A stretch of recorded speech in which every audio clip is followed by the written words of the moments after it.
Tule hengähtämään hetkeksi kanssamme Hailuotoon käsityön opettajan syyspäiville syyskuussa 2025. Ilmoittautuminen on auennut ja löydät ilmoittautumislinkin Pohjois-Suomen käsityön opettajien Instagramin sivustoilta. Linkki on siis biossa.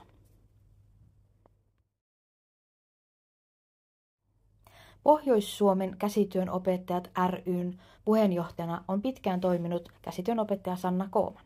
Sanna huolehtii, että kaikilla hommat hoituvat ja saadaan aikaiseksi upeat syyspäivät Hailuotoon. Sanna on ehdolla myös vuoden käsityön opettajaksi.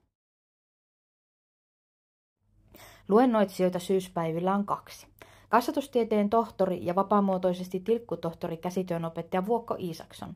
Hän luennoi Hailuodossa aiheesta Käsien taika ja ajattelun lumo, kässäopen matka lasten ja aikuisten kanssa Pirkko Anttilan jalanjälkeä kulken.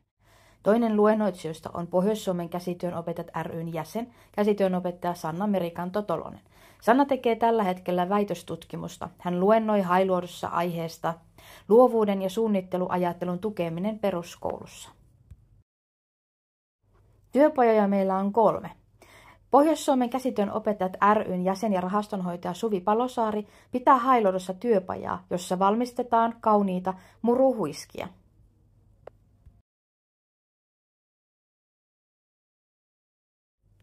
Toisessa työpajassa Pohjois-Suomen käsityön opettajat ry:n jäsen, Hailuodosta kotoisin oleva käsityön opettaja Auli Sipola tutustuttaa meitä tikkuröijyn saloihin.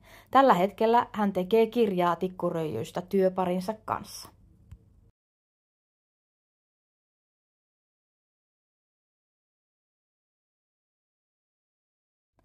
Kolmannessa työpajassa Ouluopiston käsityön opettaja ja Berniinan esittelijä Anu Junes Kähkölä esittelee meille Berniinan 990 ompelukonetta, joka on oiva apu tilkkutöiden tikkauksissa ja konekirjonnassa.